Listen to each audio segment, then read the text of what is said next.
네, 우리 선생님들 주의 이름으로 축복합니다. 가끔 기도하실 때 그러고 또 사회를 보실 때도 교사 선생님, 교사도 선생이고 선생도 선생입니다. 그래서 교사라든지 선생님이라든지 이러면 더 좋을 것 같습니다. 정복이 되기 때문에 명사가. 네, 우리 선생님들, 우리 교사님들 주의 이름으로 많이 축복합니다.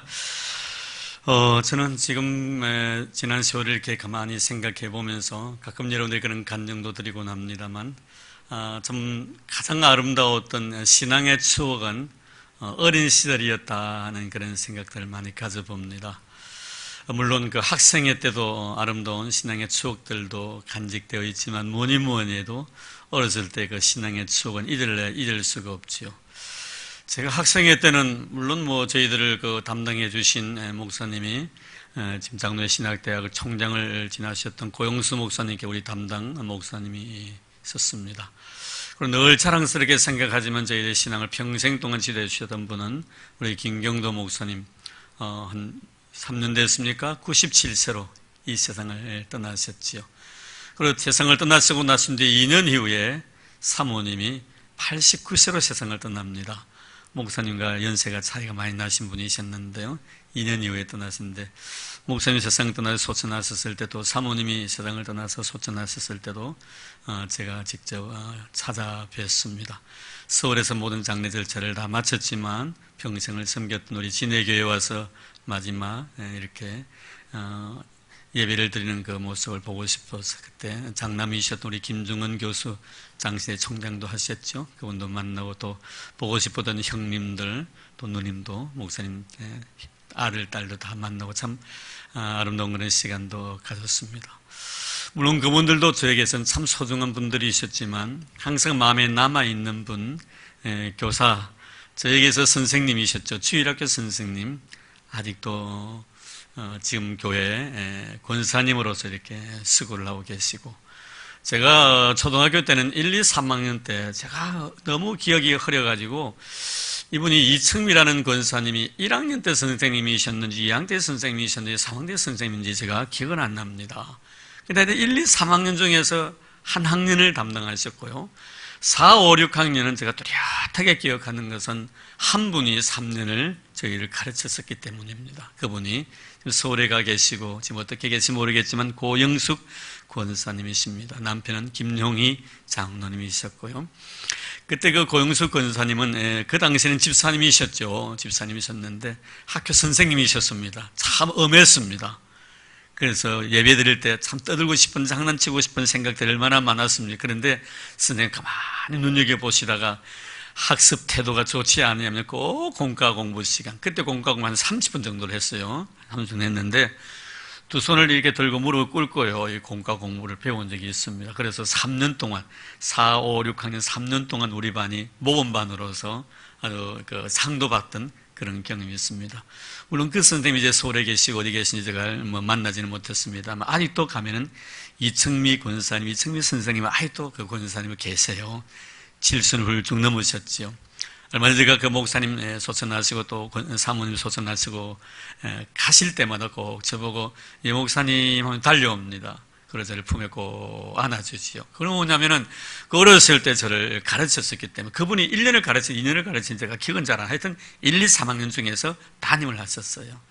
얼마나 참 그럴 때마다 여목사님 하면서 이제는 제가 학생이 이제는 목사가 되고 선생님이 이제 권사님이시니까 여목사는 못하고 그냥 목사님 하면서 달려와서 저를 다 안아주시는 그런 그 권사님 선생님의 그 따뜻한 품이 아직도 제가 기억에 납니다.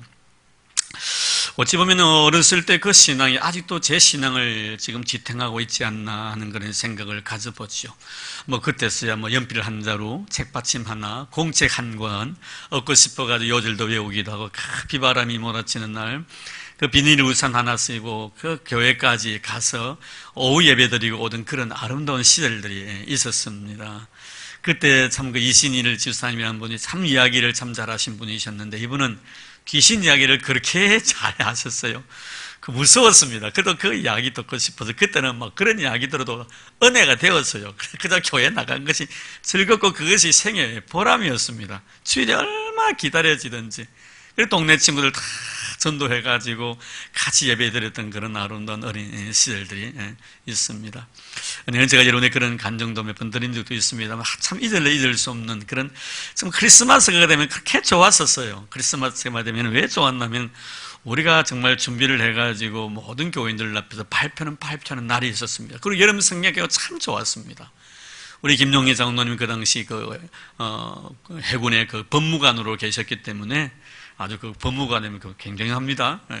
항상 여름 성경교 마지막 날은 그 군악대를 갖다 꼭 초청을 해가지고 뭐 찬송가도 막 부르고 노래도 부르고 그래가지고 교회가 꽉 메워졌어요. 애들뿐만 아니라 어른들까지. 그 군악대들이 오니까 얼마나 훈련 잘 받았습니까? 쫙 셀러복을 입고요 와가지고요 악기를 가지고요 찬양을 부르고 그렇게 멋있어요.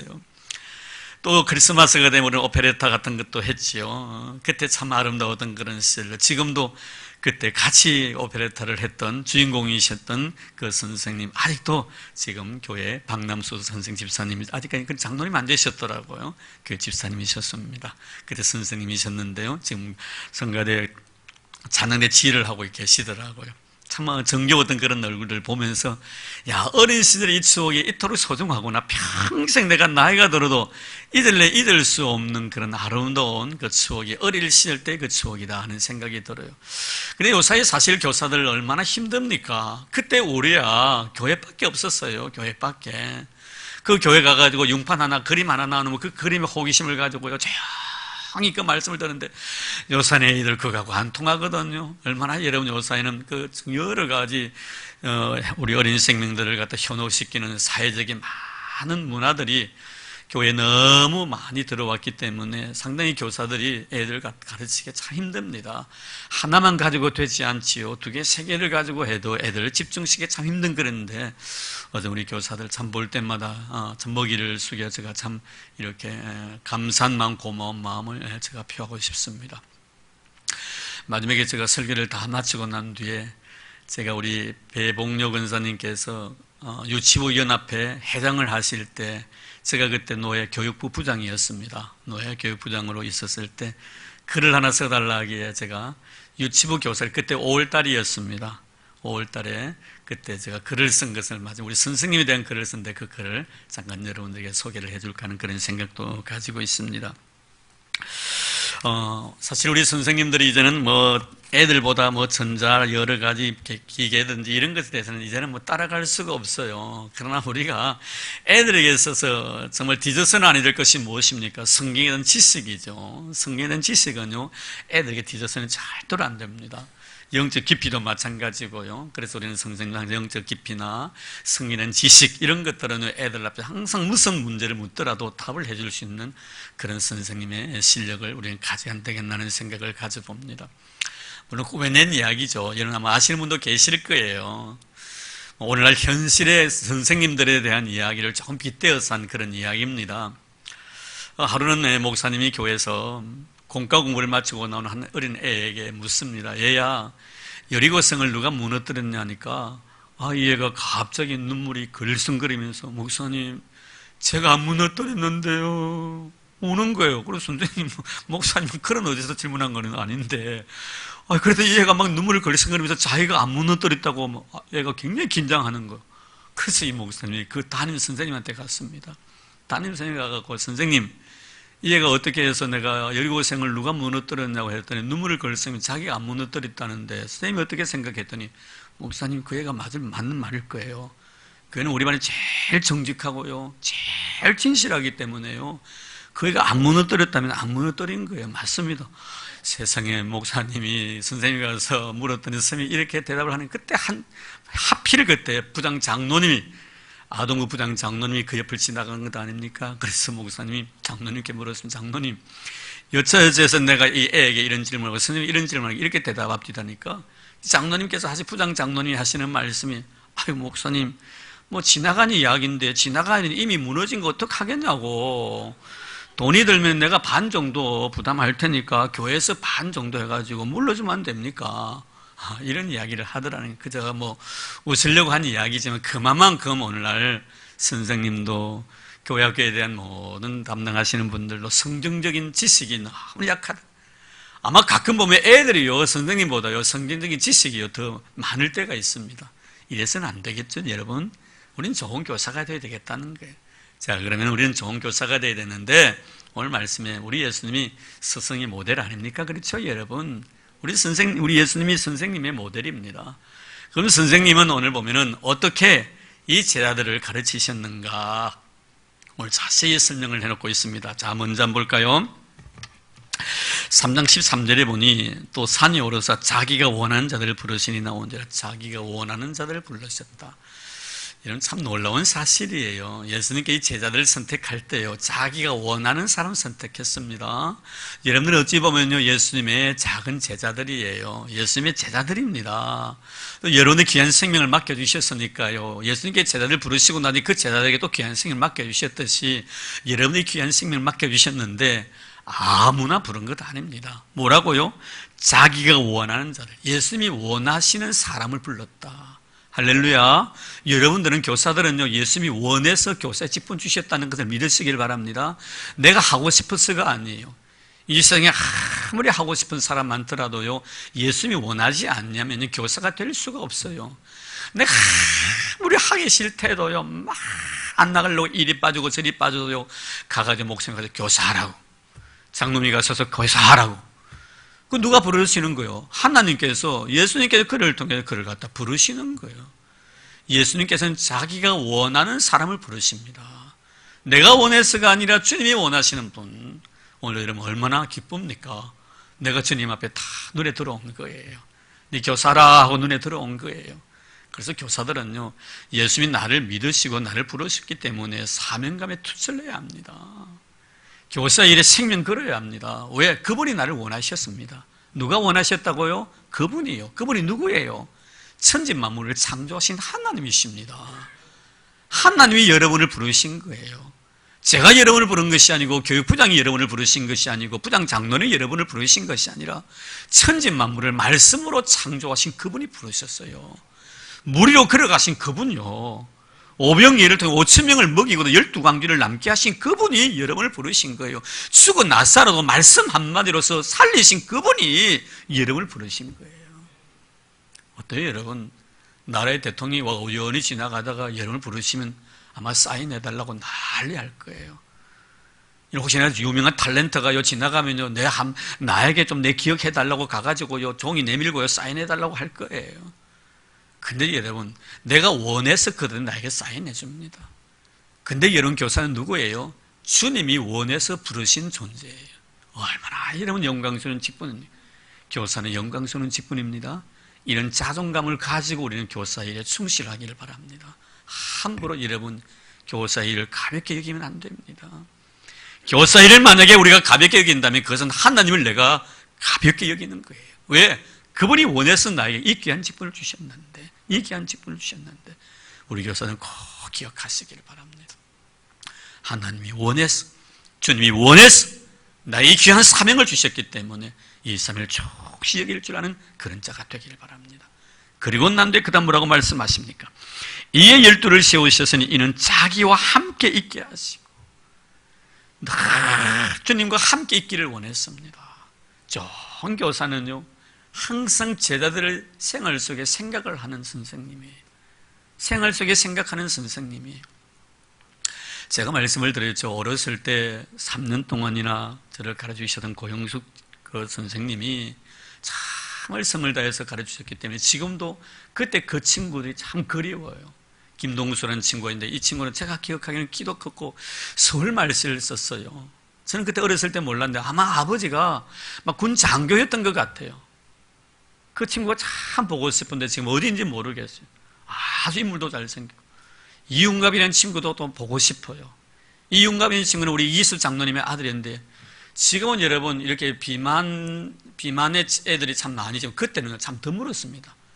이기수 장로님이 약국 약사였는데요, 이 친구는요, 윤갑이라는 친구는요, 몸이 얼마나 컸는지요, 우리 한 2배, 3배 정도 됐습니다. 그래갖고 마치고 난 뒤에 그 잔디밭에서 씨름을 합니다. 3대1로부터도 안 돼요. 그한테 밑에 깔리면요, 죽는 거예요. 그래서 막 장난을 치고 그런 적도 있었는데, 그렇게 막 개구장의 짓을 하면서도 그 선생님의 그 가르침을 받았습니다. 근데 그 선생님이 얼마나 가르침을 잘 해주셨던지 지금도 제 마음속에 그 선생님이 남아있다는 것은 그 선생님의 마음속에 우리가 남아있다는 학교 선생님이셔서 그런지는 몰라도 참 사명감을 가지고 항상 우리를 갖다가 보살폈던 선생님. 우리 기합을 주고요, 이 손을 들고 30분 동안 얼마나 아픕니까? 그래서 선생님이 안 보시면 살짝 내려 떠올리기도 하고요, 이랬지만요, 그래도 선생님에 대한 불만이었고요, 감사했던 이유가요, 참 우리를 갖다 그렇게 사랑했기 때문에. 여기서 함께 있게 한다는 것은 사랑한다는 의미인데요, 이걸 사랑하지 않는 자를 어떻게 곁에 둡니까? 네가 아무리 나에게 미운 짓을 해도 내가 사랑스러우니까 너를 갖다 곁에 두는 것이지요, 네가 아무리 사랑받을 짓을 해도요, 내가 싫으면요 너 곁에 안 둡니다. 함께 있다 했다는 것은 모든 제자들이요 사랑의 대상이에요. 사랑의 대상. 아까 우리 김호정 기사님이 그런 기도를 해주셨습니다만, 모든 어린 생명들이 여러분의 사랑의 대상이 되기를 바랍니다. 그러면 왜 주님은 이 제자들 보면 나중에 설명을 하겠습니다만 12명의 제자들 다 개성이 뚜렷한 자들이에요. 이 개성이 뚜렷한 자들을 갖다가 함께 두셨는데, 함께 두신 목적이 뭔가요? 따라합시다. 체질 개선. 체질 개선이에요. 체질을 개선해야 되는, 예수님의 체질을 갖다 그들에게 심어주기 위해서요. 예수님의 생각을 그들에게 심어주기 위해서. 지금까지 그들이요 자기 가정과 자기 환경 속에 자라났습니다. 다 가시각색입니다. 행동 하나하나가요 다 자기 멋대로입니다. 이렇게 해서 어떻게 해야 돼요? 예수 그리스도화시켜야 되는 거예요. 지금 분명한 목적이 계셨기 때문에 이 세상을, 이 12제를 잘 훈련시켜서 세상을 변화시키고자 원하셨던 주님의 거룩한 목적이 있었기 때문에 이들과 함께 있으면서 체질을 변화시켜 나가는, 그 체질의 변화는 뭐예요? 나처럼 만들어가는. 그래서 사도는 그렇게 말씀하죠. 내가 그리스도를 본받은 것 같이 너희는 나를 본받는 자가 되라. 어떻습니까? 선생님들, 우리 학생들에게, 어린 생명들에게 너희들 나를 본받아 자신 있게 말할 수 있는 사람이 얼마나 되겠습니까? 나를 본받아라는 말은 뭐예요? 체질을 개선시킨다는 거예요. 그럼 그 체질 개선 중에 가장 중요한 것이 뭡니까? 하나님 말씀에 순종하는 자로 만들겠다. 말씀에 순종하는 자. 말씀에 순종이 안 되면 안 되거든요. 이것이 가장 기본입니다. 우리 성경에 보면요 하나의 공식이 있습니다. 주님께서 놀란 능력을 행하실 때 그 놀란 기적들이 나타나는데, 그 기적이 나타나는 그 공식 속에 첫째는 뭐냐면 말씀이 선포되어집니다. 꼭 말씀이 선포되어집니다. 말씀이 선포되고 난 뒤에 그 다음은 뭡니까? 순종입니다. 그리고 결과는 뭡니까? 놀라운 기적이에요. 삶의 변화예요. 질적으로 변화되든지 양적으로 변화되든지 변화됩니다. 하나님 말씀이 먼저 선포되어지고 그 말씀에 순종할 때 놀라운 기적이 나타나는, 물로서 포도들을 만든 것이 제일 처음의 기적입니다. 그게도 마찬가지 아닙니까? 시키는 대로 해라. 주님 말씀하십니다. 물을 떨어서 빈통에 다 넣으라. 그대로 하인들이 순종합니다. 떠서 주라. 순종하는 거예요. 그랬더니 어떻게 됩니까? 물이 포도주가 되는 거예요. 시키는 대로 하면 돼요. 말씀에 대한 순종하는 그런 사람으로 주님께 만드시기 위해서입니다. 그러기 위해서 우리가 어떻게, 선생님이요 먼저 말씀에 순종하는 자가 되어야 합니다. 주님께서 뭐라고 말씀하셨습니까? 나는 한 번도 아버지의 뜻을 거역한 적이 없다 했습니다. 하나님의 뜻대로 순종한 사람입니다. 우리 선생님들이요 먼저 하나님의 말씀에 순종할 수 있는 자가 되어야만이 사랑하는 이 애들을 갖다가 순종하는 사람 체질을 변화시킬 수가 있는, 꼭 기억하기를 바랍니다. 어느 수도원에서 생겼던 그런 일이죠. 수도원에서 생긴 일인데, 이 수도원에 한 수도사가 있었는데, 이 수도원에 훈련을 받고 싶어서 한 사람이 이제 자원을 했습니다. 자원을 했는데 그 수도원의 수도사가 그 자원한 사람에게, 두 사람이었습니다. 두 사람에게 각자 꽃을 하나를, 채소 있잖아요. 채소, 배추를 갖다가 이렇게 나눠주면서 뭐라고 말하면 거꾸로 심으라고 했었습니다. 거꾸로 심어라. 꼭 거꾸로 심어라. 그리고 나중에 그것을 가져오라고 했습니다. 그래 화분을 주고 그리고 배추를 갖다 한 포기 준 거예요. 그러면 지금 선생님이 그들에게 원하셨던 것은 뭡니까? 거꾸로 심는 거예요. 그런데 한 애가 가만히 생각해 보니까 이거 거꾸로 심다 그러면 나중에 어떻게 되겠어요? 배추가 다 시들어 버립니다. 그래서 이 한 사람은 어떻게 생각해요? 이거 선생님이 잘못 말씀하시는가 보다 싶어가지고 바로 심었습니다. 잘 자라도 배치고. 근데 한 사람은 어떠냐면 선생님이 거꾸로 심으면 그대로 거꾸로 심은 겁니다. 심었는데 나중에 그것을 가져오라니 가져왔어요. 가져오니까 이 선생님이 하시는 말씀이 한 사람은 거꾸로 심어가지고 배추가 다 시들어버리고 하나는 바로 심어가지고 배추가 싱싱하게 자라나는 거예요. 이때 이 수도사 선생님이 그 제자가 되기 위해서 온 사람에게 바로 심은 사람, 거꾸로 심지 않고 바로 심은 사람, 그러니까 말씀에 대한 불순종이죠. 그 사람이 이렇게 말합니다. 나는 똑똑한 사람을 원하지 않는다. 자네와 같은 똑똑한 사람을 원하는 것이 아니고 내 말에 순종하는 사람을 원합니다. 그렇게 결국에는 바로 심은 그 사람이 제자가 되지 못하고 거꾸로 심었던 그 사람이 제자가 되었다는 그런 유명한 일화가 있습니다. 선생님이 원하시는 것은 거꾸로 심으라면 거꾸로 심어야 된다. 그렇지 않습니까, 여러분? 바로 심으면 바로 심어야 되는. 거꾸로 심으려 했는데 선생님이 잘못 말해서 그러는가 싶어가지고 똑똑한 체 하면서 바로 심은 사람은 결코 제자가 될 수가 없다는. 자네 같은 똑똑한 사람은 내 제자가 될 수가 없네. 세상은 자네를 갖다 썰는지는 모르지만 하나님 나라에는 당신 같은 사람은 필요 없다라고 거절했다는 그런 이야기입니다. 여러분, 우리 예수님께서 제자들과 함께 있게 해주셨다는 것은 내 자신의 체질을 개선시키기. 그 체질 개선이 뭡니까? 말씀에 순종하는 자로 우리는 불순종하게끔 되어 있습니다. 우리는 불순종의 자식이에요. 원래는. 원래 우리의 모습이 그렇단 말이에요. 그래서 항상 빼딱하게 가는 거예요. 꼭 나중에 가면 하면서도 처음에 어떻게 해요? 안 한다고 말합니다. 예수님께서 말씀하신 두 아들의 비유, 농부에게 두 아들이 있었는데 둘째 아들이 어떻습니까? 아버지가 농장에 좀 일하니까 실소이다. 빼들어매 꼭 나중에 가가지고 하지요.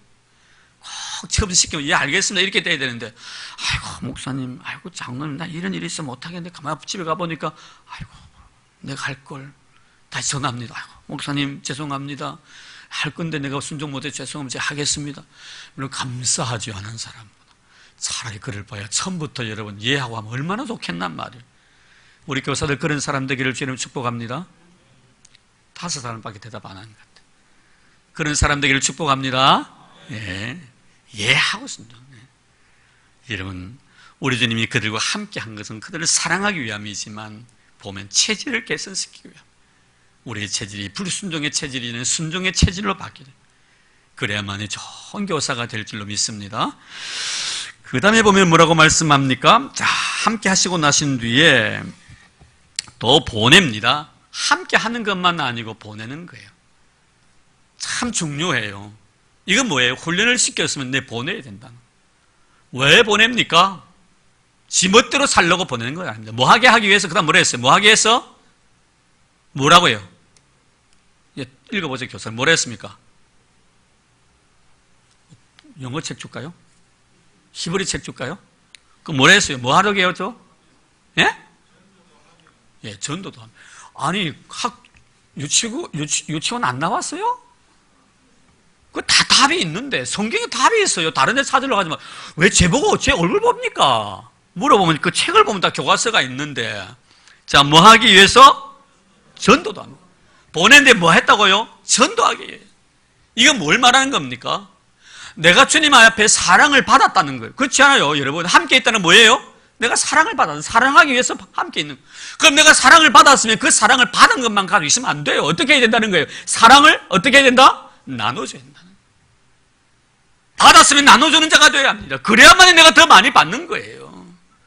고이 물을 섞습니다, 여러분. 고이는 물은 섞게 마련인 거예요. 다 말씀 안 듣고요, 예배만 충실하고요, 세상에 나가지고요, 주의 사랑 실천하지 않냐면요, 그 은혜가요, 나로 하면 교만하게 만들어버린다. 머리만 가분수가 돼버리는 거예요. 잊지 마시길 바랍니다. 사랑의 실천이 뭐라고요? 전도 아닙니까, 여러분? 내가 하나님 앞에 사랑을 받았으면 그 사랑을 실천하는 것은 전도예요. 전도예요. 그래야만이 우리가 건강해집니다. 먹고 난 뒤에 운동을 해야 될 것 아닙니까, 여러분? 얼마나 우리가, 여러분, 배가 고파서 죽은 사람이 많겠습니까? 배가 불러서 죽은 사람이 많겠습니까? 누가 많겠어요? 놀라지 마십시오. 못 먹었어요. 영양실조 걸린 사람보다요, 먹어가지고요, 너무 살이 많이 찌가지고 비대해가지고 죽은 사람이 이 세상에 더 많습니다. 소화불량 걸리고 위에 이상에 죽는 사람이 더 많다는 걸 알아야 됩니다. 먹지 못했어가지고 너무 많이 먹어가지고 문제가 더 심각해지는. 사랑을 받았으면 사랑을 실천하라는. 저는 가끔 우리 목사님들과 같이 모여서 이런저런 교회 이야기를 하면서 저는 항상 자랑합니다. 뭘 자랑하면 다른 거 자랑할 것도 없고요. 뭐 저에게는 자랑할 것도 우리 교회 자랑 참 많이 합니다. 우리 장로님들 너무 좋으시다. 그리고 특별히 우리 교회는 전도에 열정을 가진 교회다고 제가 이렇게 자랑을 합니다. 가끔 목사님들 저하고 가까우신 분들이 가끔 지나가다 그냥 오셔요. 차 한잔 달라고. 그리고 가끔 목요일 때가 목요일 우리 뭐 합니까? 전도하거든. 목요일 날 그 전도하는 모습 보고요. 굉장히 도전을 많이 받아요. 물론 뭐 더 열심히 있게 전도하는 그런 교회도 많이 있겠지만 그래도 우리에게 전도하는 모습을 보고 얼마나 그들이요. 우리 교회가 참으로 아름다운 교회라고 제가 칭찬을 많이 받습니다. 지난 목요일 어제 그제입니까? 걸핍니까? 너무 더웠어요. 아마 제 생각에는 막 체감온도가 한 40도 안 되겠나. 그런 생각이 듭니다. 텐트를 치놨는데도 안이 후끈후끈하는 거예요. 제가 조금 늦게 도착을 했습니다. 우리 전도부장 장로님, 우리 최 장로님 혼자서 그 텐트 친다고 얼마나 수고를 많이 해요. 그러니까 땀이 뒤범벅이 됐더라고요. 그거 더운데. 아이고, 장로님 미안합니다. 내가 오늘 좀 몸이 있어가지고 우리 그 구역 식구들하고 같이 있다가 제가 모였어요. 좀 늦게 왔다고. 미안하다고. 그러고 오늘 얼굴에 땀이 벌써 매체가 솔솔 맺혀가지고 전도하는 사람들만 다 그래요. 근데 또 보니 우리 미안합니다. 이 자리에 이렇게 우리 좋은 일이니까. 우리 현자매 농장 알잖아요. 그렇죠? 현자매 농장 욕하면 현자매 농장이 있습니다. 그 현자매 농장에서요. 닭을 키우고 또 그리고 오이도 키우고 가지도 키우고 또 뭐였죠? 고추도 키우고 고추, 가지, 오이 참외는 안 했지? 참외는 없는 것 같아요. 가지 키우죠. 그리고 닭에서 나온 계란 그걸 다 가지고 계란 삶아가지고요. 고추 다 팩에 넣고요. 가시, 오이 다 넣어가지고 다 모아놓으면 전도하는 분 나눠주는 거. 오가는 사람들 그거 얻고 싶어가지고요. 그거 몇 개 안 되지만 공짜니까. 공짜 얼마나 좋아하는지. 예전거 구원받으라고 전하면서 하나하나 주니까 그렇게 좋아하는 거예요. 더운 여름 날씨 때 그 땀을 흘리면서 그때 우리 전도대원들 여러분이 계시면 다 일일이 소개를 못합니다만 얼마나 감사한지. 이런 그렇습니다. 우리가 받았으면요. 그 받은 것을 실천해야 됩니다. 사랑을 입었으면 사랑을 실천해야 돼. 그 사랑의 실천이 뭡니까 여러분? 전도입니다. 전도. 주님께서 제자들을 훈련시키신 목적은요. 전도. 그래서 여러분 애들 가르칠 때요. 궁극적인 목적은 뭐예요? 전도예요. 전도. 너희들이 예수님의 사랑을 입어서 이 사랑을 전하라는 거. 많은 사랑을 전하라는 거. 이것만큼 아름다운 일이 어디 있냔 말이에요. 꼭 기억하길 바랍니다. 좋은 교사는요. 내가 하나님 앞에 은혜를 받았을 뿐만 아니라 그 은혜 받은 것을 제자들과 나누는 자예요. 전도도 하게 하십니다. 사랑을 나누고 사랑을 실천하게 하시는 거예요. 사랑을 나누고 사랑을 실천하는 자가 좋은 교사입니다. 애들에게 성경적인 지식만 가르치려고 하지 말고요. 주님께서 아름다운 사랑을 그들에게 심어주고 난 뒤에 그들이 사랑에 감동받아서 세상에 나가 전도하는 사람을 만들어. 뿐만 아닙니다. 그 다음 보세요. 또 뭐라 했습니까? 귀신을 내쫓는 권능도 가지게 하려 하십니다. 이러면 얼마나 귀합니까? 하나님의 놀라운 능력을 실제 현장에서 실천할 수 있는 자가. 우리 예수를 믿는 그 순간부터 귀신을 쫓아내는 능력을 누구든지 다 가지고 있습니다. 할렐루야. 왜입니까? 예수의 영이 내 마음속에 있기 때문에. 예수의 영이 내 마음에 있기 때문에. 예수의 영이 내 마음속에 있기 때문에 우리가 가면 귀신이 벌벌 떨게끔 되어 있습니다. 이런 것들을 삶에서 내가 행동을 통하여 경험하라 이거예요. 귀신을 쫓아내는 권세를 주시는 거예요. 가령 예를 들어서 애들이 선생님 갑자기 머리가 아파요 이러면 그래 얹히는가 봐 한번 혼내라 내가 따줄게. 그래 아파 아마 얹히는가 보다 그냥 회스탈 하나 먹으면 될 거야. 뭐 선생님 그래 머리가 아픈데 그래 개보린 하나를 먹어. 이런 선생님이 되지 말고 아프면 어떻게 하라는 거예요? 혼나 내가 기도할게. 예수님 이 애가 지금 아픕니다. 하나님의 놀라운 능력으로 치유받게 해주시옵소서. 예수의 이름으로 명합니다. 이 약한 것은 다 떠나게 해주시옵소서. 아멘 아멘 아멘이야 아멘. 나았어. 선생님 나았어요. 그럼 이때부터 애들 어떤 마음을 가집니까? 야 배가 아프고 머리가 아프고 어떤 아픔이 있으면 예수님께 기도하면 낫는다. 이런 것을 내 마음에 심어줘야 되지 않겠단 말입니다. 그냥 아프면 가가지고 바늘 가서 손 따주긴 하고 말입니다. 회수탄이나 먹으라고 말입니다. 개보리나 먹으라고 이런 교사가 되어서는 안 되겠다 이 말이에요. 좋은 교사는 예수의 놀라운 능력을 내가 실제 삶을 통해 경험했으면 이것을 제자들에게 심어주고 그들도 삶의 현장 속에서 하나님의 놀라운 능력을 갖다 경험하도록 만들어주는 거예요. 하나님의 능력이 얼마나 큰가 이것을 보여주는 거예요. 이것을 보여주는 거예요. 어느 주일학교 선생님이 하도 비가 안 오니까 하나님 앞에 기도를 하면서 애들 말하고 우리 기도하자. 비가 많이 하나님은 우리 기도를 다 들어주신다. 이제 오늘 오전 예배 드리고 오후 예배 드릴 때 분명히 하나님께 비를 주실 거야. 하나님께 우리 기도하자. 그렇게 기도를 했습니다. 애들과 같이 통솔 열심히 기도했습니다. 그리고 아멘. 오후가 되었습니다. 근데 애 하나가요 교회를 오는데 우산을 가지고 오는 거예요. 선생님은 야 이게 붉은 데나지 무슨 우산이냐 이죠. 선생님 아침에 기도하셨잖아요. 비 달라고. 그럼 난 비 올 줄 알고 지금 우산 가지고. 여러분 선생님의 믿음보다 애들 믿음이 더 커요. 선생님이 그렇게 기도해놓고 나 주역은 까마득하게 잊어버렸어. 이 애는 그것을 실천하는 거. 이런 그런 실천할 수 있는 그런 제자를 만드는 그런 선생님 되기를 바랍니다. 그런 제자가 그런 선생이 좋은 선생님이에요. 우리 선생님들 양만 먹이려고 하지 말고 바늘과 딸려고만 하지 말고 예수의 이름으로 기도함으로 치유받는 그런 놀라운 능력을 심어줄 수 있는 그런 제자로 만드는 그런 선생님 되기를 주의 이름으로 축복합니다. 내가 다음 주에 한 애 보고 그냥 연극을 하면서 아프다 해가 니 저 선생님한테 가고 아픈데 어떻게 하나 물어봐라 할 거예요. 누가 될지 몰라요. 내가 한번 가볼 거예요. 내가 테스트 한번 해볼 거예요. 자, 그리고 남들 이제 16절부터 17절 보면요 12자 이름이 나오는데 여기서 우리가 한 가지만 제가 말씀을 드리고 싶어요. 좋은 스승은요 그 제자들이 가지고 있는 잠재력을 개발시켜 줍니다. 자, 그게 누구냐면 오늘 보면 특별히 예수님께서 예수님의 12제자 중에 세 그룹으로 나눕니다. A, B, C로 나누죠. A 그룹은 누굽니까? 베드로와 야고보와 요한이에요. 그리고 C 그룹은 누굽니까? 가룟 유다예요. 그리고 중간에 있는 다른 제자들 8명은 다 B 그룹에 속합니다.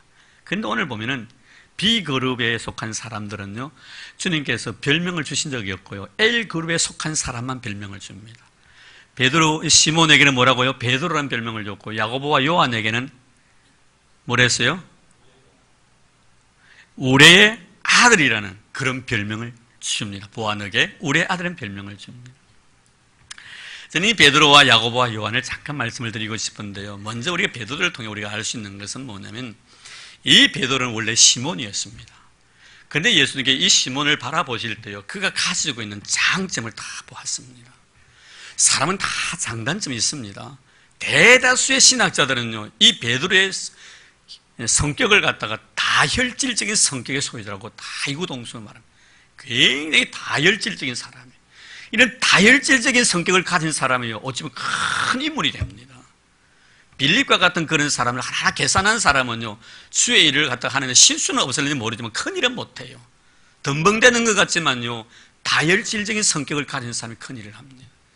이 베드로의 우리가 성경을 보면요 아주 성경에 자세히 나타나 있습니다. 어찌 보면 베드로는 천방지축이에요. 공으로 따지면 완전 럭비공이에요. 어디 튈 줄 모르는 사람이에요. 다른 예를 들면 마태복음 16장에 보십시오. 쓰는 것이시오 살아계신 하나님의 아들이라고 했을 때 어찌 보면요 굉장히 대단한 믿음의 사람 같습니다. 그러다가 갑자기요 만약 사단으로 그냥 하다 주님 앞에 책망을 받는 그런 모습을 우리는 보게 됩니다. 그것이 바로 이 베드로의 성격이었는데요 이 베드로에 대해서 어떤 그 목사님은 이런 말을 합니다. 베드로는 갈릴리 호수 같은 성격의 소유자다. 여러분 갈릴리 호수 같은 성격의 소유자라고 생각하면 여러분 어떻게 생각합니까? 조용한 호수라 생각하죠. 그렇지 않습니다. 갈릴리 호수는요 호수지만 굉장히 넓습니다. 가보시면 아시겠지만 바다와 마찬가지. 근데 이 갈릴리 호수는요 잠잠했다고 갑자기 돌풍이 일어나는 거예요. 베드로의 성격이 바로 그런 성격이다 이 말이에요. 완전 천방지축이에요. 걷잡을 수 없는 성격이에요. 이러면 마태복음 14장에 보면요 무리로 걸어가다가 물에 빠집니다. 물에 빠져서 허우적대면서요 주님 구원해달라고. 여러분 세상에서요 그것도요 바다에 뼈가 굳은 사람입니다. 몇십 년 동안요 바다 생활하는 사람이 수영 못하는 사람이 있습니까? 한번 물어봅시다 여러분. 나는 그런 사람 한 번도 못 봤어요. 요사이 여러분 라이프 자켓을 이렇게 착용하고 하기 때문에 그렇지 몰라도 옛날에는 그런 거 없었습니다. 어부가 여러분 물에 빠지면 죽게 되어 있어요. 그럼 사람이 물에 빠지면 죽게 되어 있는데 이런 배를 타고 나가도 항상 위험성이 있기 때문에 이런 어부들은요 항상 수영을 하게 되어 있습니다. 저는요 어부 실수는 아니지만요 제 고향이 진해 아닙니까? 바닷가 아닙니까? 학교만 마치면요 할 일 없으니까 매일 여름 되면요 수영하러 나가는 거예요. 형아들이요 이 송정구라는 형이 계셨는데 아주 그 덩치가 큰 형이 계셨는데 그 형이 우리 동네 대장이었어요. 그때 군대 놀이 했는데요 저 수영 못 했거든요. 자기 집은요 큰 배 도크 시설 내놓고 배수술이라는 잘 사는 집이었어요. 근데 매일 쫄병 쫄다고들 초등학교 1, 2, 3학년들 매일 데려놓고요 자기네 대장짓 하는 거. 수영할 줄 아나? 모릅니다. 그럼 어떻게 하냐면 배 타. 그 배 타면 형한테 배 탑니다. 형은 어떻게 하는데? 타. 그럼 탑니다. 우리 아무것도 모르고 1년 좀 많은 것들이 중간 가서 폰에 때려보기 그러면 살려달라고 막 하도 그러다 보니까 수영을 배웠어요. 배웠는데 지금은요 제가 언젠가 우리 제자반들이 그런 고백을 한 적도 있습니다. 저는 지금 수영 안 합니다. 창피해서 안 해요. 왜 창피해서 안 하냐면요 평명만은 합니다. 저는 자유형도 할 줄 알고 배영도 다 해요. 근데 재미나는 것은요 제가 지금 보니까 제가 배운 수영이요 얼마나 잘못된 자세인가는 걸 알고 있어요. 왜? 동네 형아들한테 배웠거든요. 세상에 자영을 하면요 일을 하면서 뒤에는 어떻게 돼요? 말을 이렇게 해야 되는데 뒤에는 또 깨구리 다리야. 깨구리 다리 하면서 이렇게 해요. 이런 배영할 때 어떻게 하는 줄 아세요? 배영 일하면요 다리는 또 이렇게 해야 되죠. 이게 안 돼요. 저는요 이렇게 안 배워가지고 다리는 또 이거 깨구리 다리예요. 깨구리 다리. 다리는 깨구리 다리하고 이렇게 합니다. 그래서 이런 많은 사람들 앞에서 제가 미안해가지고 안 합니다. 그랬더니 얼마 전에 한 분이 그런 말씀하죠. 목사님 그 동작이 엄청 어려운 동작입니다. 아무도 못하는 동작입니다. 여러분 바다에 있으면요 체질적으로 수영을 하게끔 되어 있습니다. 베드로가 물에 빠져서 내 살려달라고 예수에게 손을 내미는데 이런 어부가 어디에 있어요? 이게 바로 베드로입니다. 지가 수영해가고 살 수 있는 길도 모르고요 그냥 주님 앞에 손 내밀고 살려달라고 꽝치는 자가 베드로입니다. 그런데 여러분 중요한 것은 뭐냐면 이런 베드로 천반직축과 같은 럭비공과 같은 어디 튈 줄 모르는 이런 사람인데 주님은 이 베드로를 보고 잠재력을 본 거예요. 요한복음 1장에 뭐라고 말합니까? 너가 요한의 아들 시몬이나 장차 네가 게바가 되리라. 네가 베드로가 되리라. 여러분 우리 예수님이 얼마나 훌륭한 스승입니까? 가르치는 애들 어찌 보면요 천방지축 같은 그런 애들 많죠. 그런 애들에게도 잠재력을 보고 잠재력을 개발시켜 줄 수 있는 그런 스승이 돼요. 그리고 야고보와 요한이 나옵니다만 이 야고보와 요한 정말 우리의 아들같이 성격이 아주 격한 성격의 소유, 잔인한 성격의 소유자예요. 이 사람들은.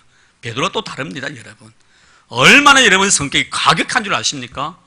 예수님 이런 경우가 있습니다. 예수님께서 제자들 데리고 사마리아로 지나가게 되었습니다. 이때 사마리아 사람들이 예수님의 제자들이 다 유대인들이니까 거부를 해버립니다.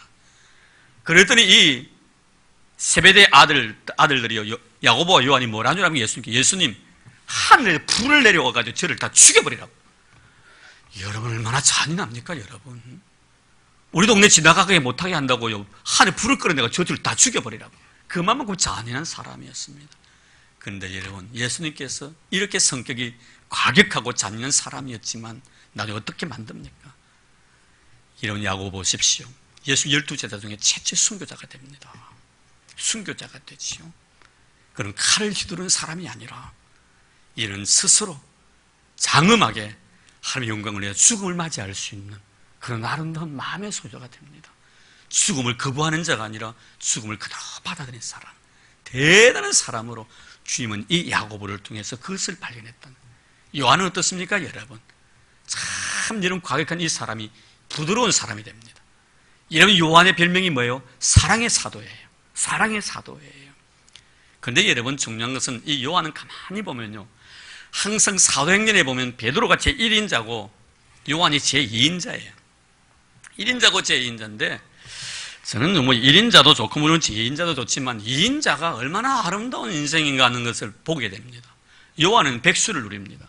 다른 사람 죽어가지고 순교자가 됐지만요 이 요한은 산순교자입니다.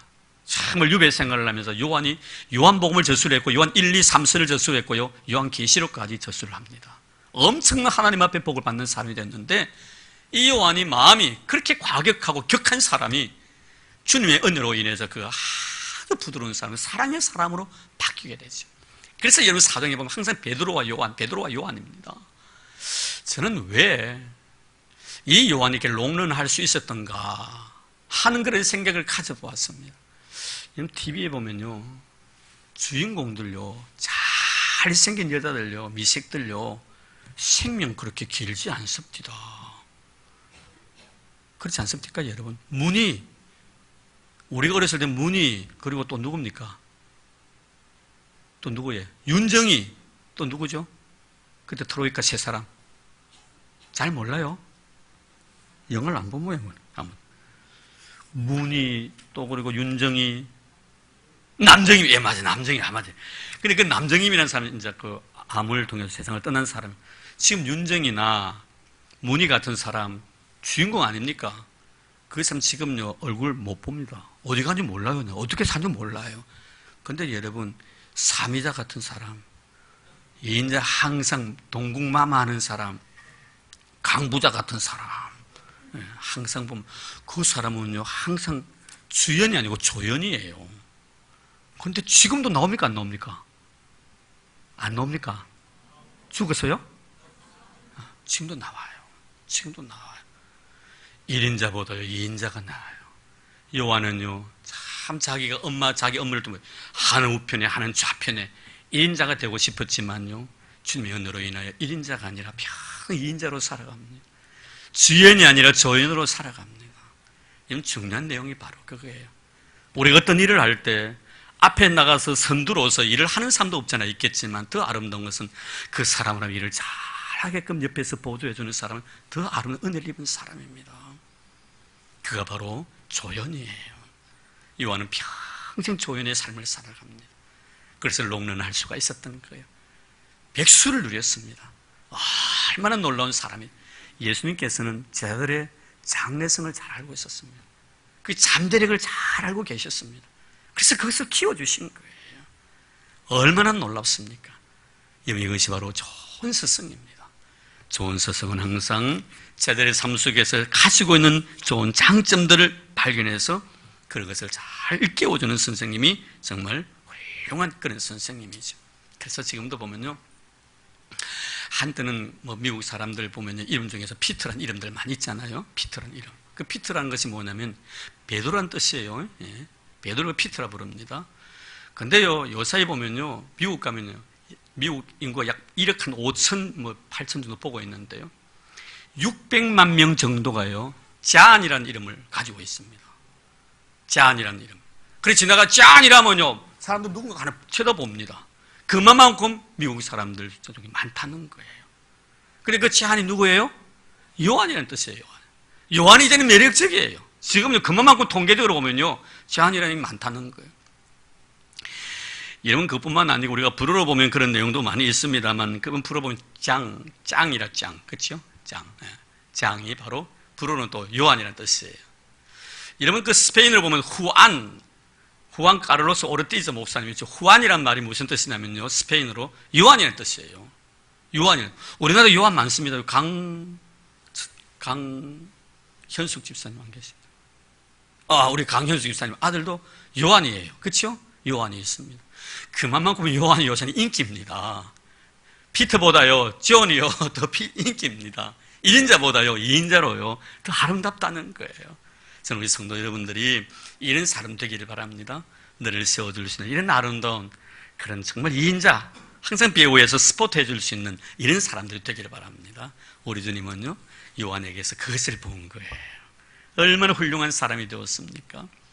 이제 제가 이런 게 말씀을 마치려고 합니다. 정말 좋은 사람은요, 항상, 좋은 선생님은 항상 곁에 둡니다. 늘 사랑. 그리고 곁에 두는 이유는 체질을 개선하기 위해서입니다. 여러분 제자들이 여러분의 모습처럼 닮아갈 수 있도록 여러분들 항상 본이 되는 그런 아름다운 선생님이 되십시오. 그리고 그들을 이제 내보내야 합니다. 사랑을 실천할 수 있는 전도하는 자로 만드십시오. 그리고 예술의 놀라운 능력을 행사할 수 있는 그런 자로 만드십시오. 그럴 때 여러분들은 좋은 선생님이 될 것입니다.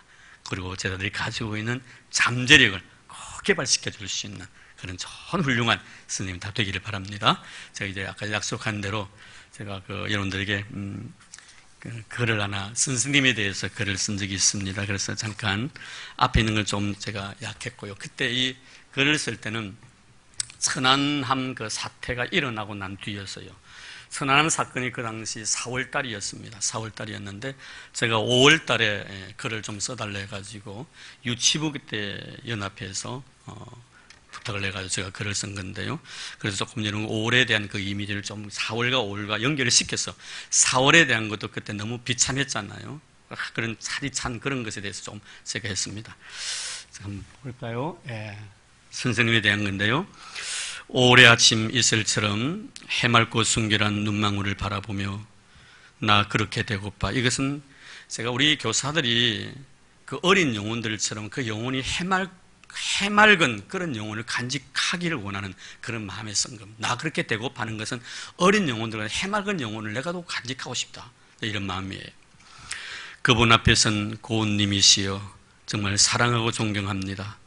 4월의 차디찬 대지 위에 믿음의 씨 뿌리고 5월의 따스한 하원의 아름들이 사랑의 꽃 피워 6월의 싱그러움을 축복의 열매로 님께 드리고 싶은 애절한 마음, 여린 바람에 살랑이는 가녀린 불포기 마냥 작은 몸짓으로 나가게 하소서.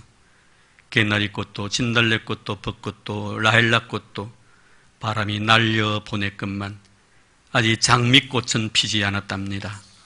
그 간장미향 눈물병에 담아 그리운 님 앞에 쏟아놓을 그날을 기다리며 예쁜 꽃 피우기 위해 또다시 사랑의 수고로움을 아끼지 아니할 선생님, 아름다운 그 이름이여 주의 은총 가득하여라. 우리 선생님들에게 이런 주의 은총이 넘치기를 주의 이름으로 축복합니다. 하나님 감사합니다. 우리에게 교사는 귀한 직분 주시고 주님께서 이 아름다운 사명을 감당할 수 있도록 능력 주신 것 고맙습니다. 좋은 선생님이 되고 싶습니다. 좋은 스승이 되고 싶습니다. 늘 어린 영혼들과 함께하는 저희들 되기를 원합니다.